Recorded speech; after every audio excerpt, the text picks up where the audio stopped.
They've been in power less than a month before Ian Duncan Smith declared welfare and vowed to cut those parked on benefits.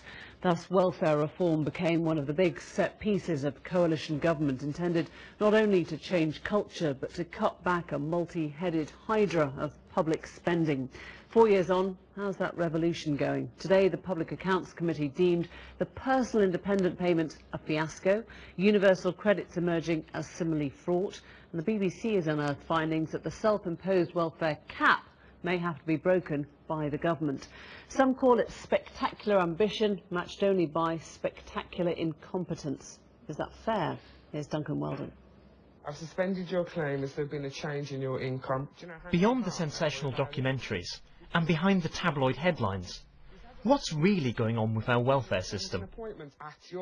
This government has made welfare reform a key priority. We had a welfare system that did not reward people who chose to work. People knew they were better off unemployed, and that is a tragedy, and it didn't give the poorest people in our country a chance to get on in life and get out of poverty. Secondly, we had a system of helping people back to work that wasn't effective, programs all over the place, lack of innovation and creativity, so people need the skills and training too. That's the second reason. And thirdly, we weren't ambitious enough for welfare claimants.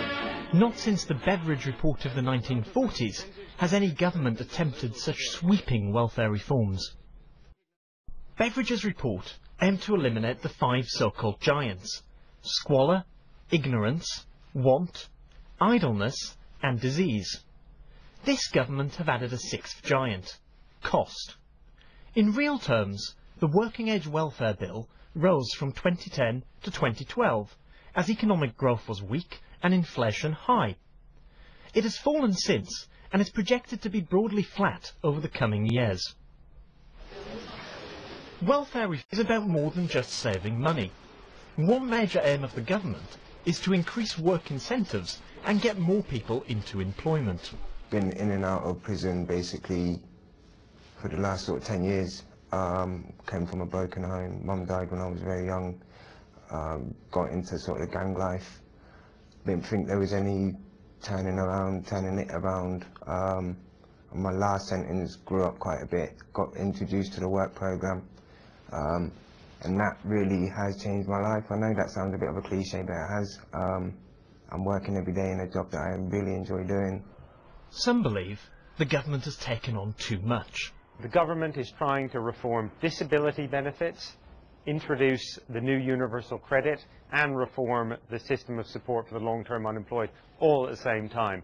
Doing one of them would have been ambitious. Doing all 3 at once is frankly biting off more than they could chew, and the result has been quite significant failures. What Beveridge called idleness, we would now think of as unemployment and economic inactivity. Long-term unemployment trebled between 2005 and 2013, but has since started to come down. However, it is still well above pre-recession levels. The picture for economic inactivity, that is those not in work but not actively looking for it either, is very different. It's fallen by almost 400,000 in the last 2 years. Whether you're looking at the impact on the labour market or how much money has been saved, it's very difficult to separate out the effects of the government's reforms from what was happening in the wider economy.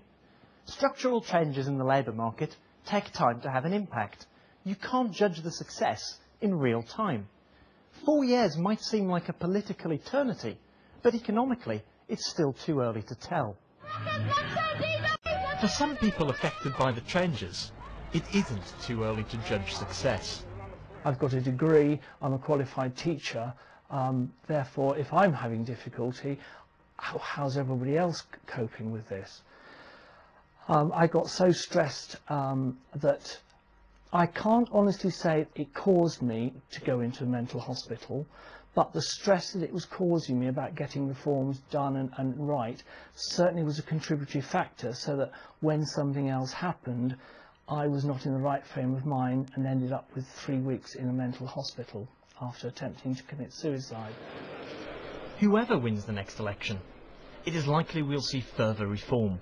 Privately, I think there's a lot of cross-party support for welfare reform. Even Labour MPs privately will tell you they understand why this is happening. And the debate has been one in principle, and now the focus is on the operational rollout implementation. And of course, things have been slightly slower at times, and also there have been frustrations with certain programmes. Welfare reform has been one of the most controversial issues to face this Parliament. Tight public finances means it will continue into the next. A stronger economy should help keep the lid on welfare costs. But any attempt to cut, rather than just contain the bill, will put even more pressure onto the system. The political argument around welfare has produced more heat than light. Behind the headlines, the rhetoric and the statistics are thousands of human stories.